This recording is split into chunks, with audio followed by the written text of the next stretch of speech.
After arithmetic progression आज हम start करते हैं ज्योमेट्रिक प्रोग्रेशन।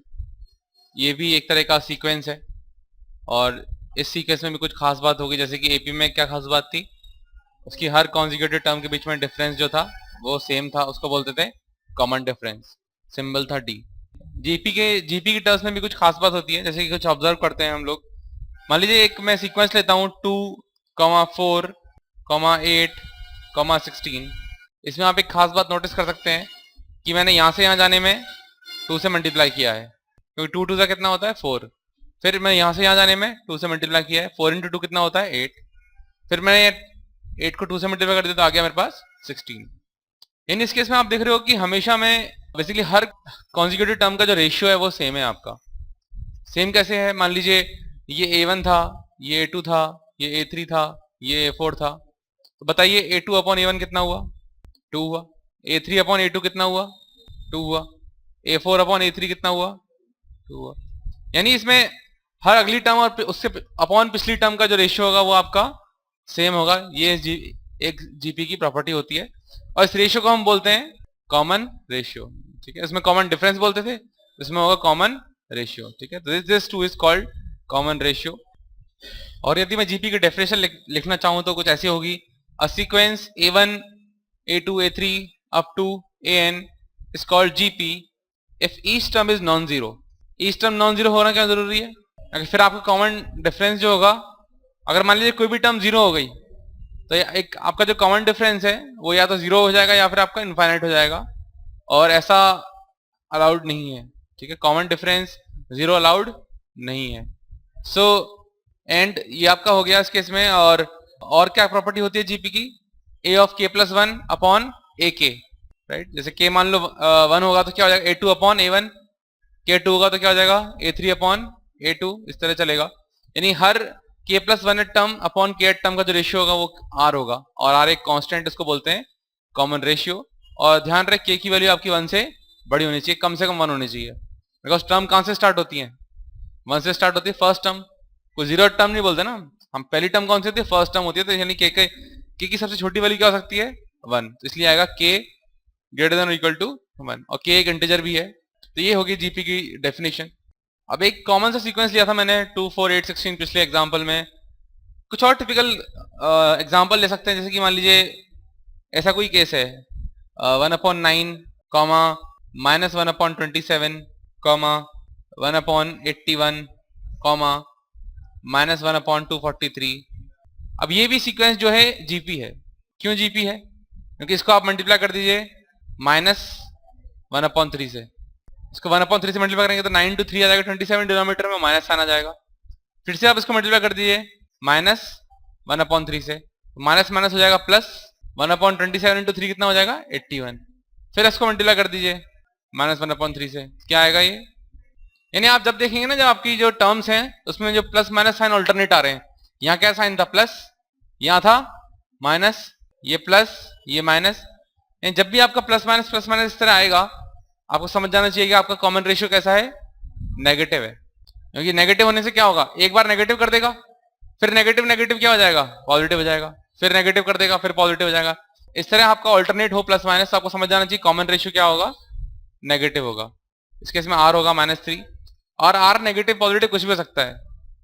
ठीक है, जीपी तभी बोली जाती है जब सारी की सारी टर्म नॉन जीरो होनी चाहिए।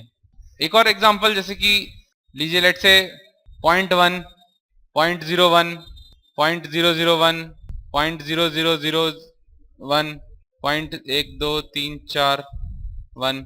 ये क्या है? ये भी एक जीपी है। किससे मल्टीप्लाई कर रहे हो आप? इसको मल्टीप्लाई कर रहे हो आप 1/10 से। 1/10 मतलब 0.1। इसको आपने 0.1 से मल्टीप्लाई किया, क्या आ गया? ये आ गया। इसको 0.1 से मल्टीप्लाई कर दिया तो ये आ गया। इसको आपने 0.1 से मल्टीप्लाई कर दिया तो आपके पास ये आ गया। 0.1 मतलब 1/10। तो इस केस में आपका कॉमन रेशियो हो जाएगा 0.1। सारी की सारी टर्म कैसी हैं? नॉन जीरो हैं। और आपका हर ए के प्लस 1 अपॉन ए के क्या है? आर। a2 अपॉन a1 क्या है? आर है। a3 अपॉन a2 क्या है? आर है। a4 अपॉन a3 क्या है? आर है। a5 अपॉन a4 क्या है? आर है। यानी हमेशा मेरा जो कॉमन रेशियो आर मेंटेन्ड है हर कॉन्जिक्यूटिव टर्म्स के बीच में, यानी मैं इसको जीपी बोलूंगा। और सारी की सारी टर्म नॉन जीरो भी हैं। ये एक जीपी होगी जिसकी पहली टर्म कौन सी होगी 0.1। इस तरह मैं इसको लिख सकता हूँ। तो ये मैंने कुछ एग्जांपल लिए। तो यानी कॉमन रेशियो आप देखिए फ्रैक्शन हो सकता है, नेगेटिव फ्रैक्शन हो सकता है, इंटीजर हो सकता है, एक कोई भी नॉन जीरो नंबर हो सकता है। अगर मैं इसको जीपी को जनरलाइज करूं, अगर मैं नोटेशन लिखना चाहूं तो क्या होंगे, तो जैसे हम एपी में पहली टर्म मानते थे ए, जीपी में ही मान सकते हैं फर्स्ट टर्म को ए। और लेट से कॉमन रेशियो है आपका, कॉमन रेशियो लेट से मान लेते हैं आर, ठीक है। एल को मान लेते हैं लास्ट टर्म, ये नोटेशन है लास्ट टर्म। ए एन का मतलब क्या होगा एनथ टर्म, ठीक है। एक के का मतलब क्या होगा के टर्म हो जाएगा। इसी तरीके से एन क्या होता है जनरली नंबर ऑफ टर्म्स, और एस एन होता है आपका सम ऑफ एन टर्म्स। शुरू से जब स्टार्ट करते हैं, ठीक है, ऐसा नहीं है कि मतलब पीछे से एन टर्म नहीं, शुरू से लेकर जो पहली एन टर्म्स होंगी फर्स्ट एन टर्म्स वो होता है ये। यानी अगर मैं एक जीपी को लिखना चाहूँ तो मैं लिख सकता हूँ पहली टर्म यदि ए होगी, दूसरी टर्म क्या होगी आर टाइम्स मल्टीप्लाई हो जाएगी यानी ए आर, तीसरी ए आर स्क्वायर, तीसरी ए आर क्यूब, इस तरीके से चलता जाएगा, ठीक है।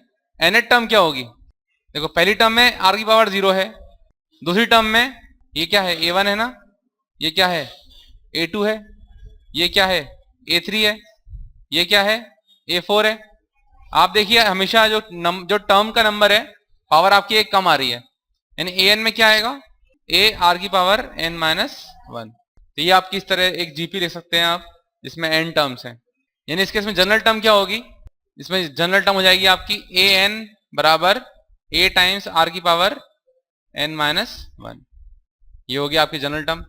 जनरल टर्म किसे बोलते हैं हम, जब किसी टर्म को हम एक वेरिएबल n के रूप में लिख पाते हैं उसको बोलते हैं जनरल टर्म। राइट, ये काम की चीज है, इस तरह आप निकाल सकते हैं कोई भी टर्म आपको निकालनी है तो। और जब इन्हीं का मैं सम कर दूंगा तो क्या बन जाएगी, ये सीरीज बन जाएगी। अभी तो सीक्वेंस है, जब कॉमा लगा के लिखता हूं उसका मतलब है सीक्वेंस है, और सबके बीच में मैं प्लस लगा दूंगा sign, this plus this plus this, वो हो जाएगा सम ऑफ सीरीज। अगर वो टर्म्स फाइनाइट टर्म्स होंगी तो हम बोलेंगे उसको फाइनाइट सीरीज, टर्म्स इनफाइनाइट होंगी तो इनफाइनाइट सीरीज, ठीक है। एक एग्जांपल है, आपके पास एक जीपी दी हुई है, पहली टर्म 5 है, दूसरी टर्म 25 है, तीसरी टर्म 125 है, एंड सो ऑन। इसके बाद चलता जाएगा।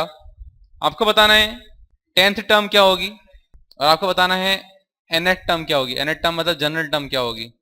सवाल, हम जानते हैं हमारा जो फर्स्ट टर्म है वो है 5, और कॉमन रेशियो निकालने के लिए हम या तो a2 अपॉन a1 कर सकते हैं या a3 अपॉन a2 कर सकते हैं। तो लेट से हम जानते हैं तो a2 अपॉन a1 कर लेते हैं, उससे आ जाएगा हमारे पास 25 अपॉन 5 यानी कि 5। a पता लग गया, r पता लग गया। और हम जानते हैं हमारी जो जनरल टर्म होती है वो क्या होती है an बराबर a times r to the power n minus 1। ये हमारी nth टर्म होती है किसी जीपी की। यानी इस जीपी के लिए केस में क्या हो जाएगा, a की वैल्यू 5, r की वैल्यू भी 5 है, 5 to the power n minus 1। इसमें ये 5 की पावर 1 है, ये 5 की पावर n माइनस 1 है, क्या बन जाएगा 5 की पावर 1 प्लस n माइनस 1, यानी क्या बन जाएगा 5 की पावर n। यह आ गया आपका general term 5 to the power n, यानी आपका 10 टर्म क्या होगा 5 टू द पावर 10 होगा। आप डायरेक्टली भी निकाल सकते हो। कैसे निकाल सकते हो डायरेक्टली, ये तो मैंने जनरल टर्म में n की वैल्यू 10 डाल दी तो मेरा a10 आ गया। ऐसे ही a7 क्या होगा 5 to the power 7। General term निकाले ना मैंने, तो मैं n को 7 डाल दूंगा। मैं डायरेक्टली निकाल सकता है a10 हो जाएगा मेरा a r की पावर 9 हो जाएगा 10 माइनस 1, यही तो होता है। तो क्या हो जाएगा a है 5 और 5 टू द पावर 9 क्या हो जाएगा, ये ऐसे भी निकाल सकते हो, ठीक है। तो या तो आप पहले ये निकाल लो उसके बाद जनरल टर्म निकालो, या पहले जनरल टर्म निकालो उसके बाद टर्म निकाल लो।